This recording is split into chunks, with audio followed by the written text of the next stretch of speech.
দেখবেন যিনি 70 বছরের বৃদ্ধ,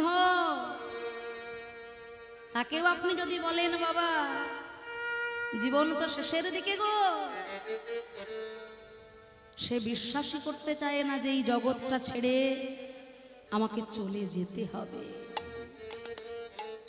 এই জগৎটা যে আমার নয়, এই আমার ভাই, এই আমার বন্ধু, এই আমার পুত্র, এই আমার পরিজন, আমার এই বাড়ি, আমার এই গাড়ি, সবকিছুটাকে ফেলে যে একদিন আমাকে যেতে হবে,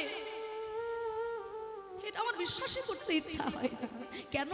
কেননা এই মায়াটাকে আমরা এতটাই আপন করে নিয়েছি, এই যে আমার পথ, একে আমি বিশ্বাসই করতে পারি না।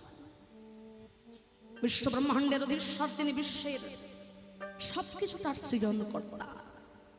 মমেবং সজীব লোক জীবভূত সনাতনী মম যষ্ঠানিন্দ্রিয়াণি প্রকৃতি স্থনি কার্ষতি। এক সূর্য হতে যেমন লক্ষ লক্ষ জ্যোতি নির্গত হচ্ছে, তেমন ভগবান হতে বিশ্ব চরাচরে কীট পতঙ্গ জীব জন্তু মনুষ্য প্রত্যেকের সৃষ্টি।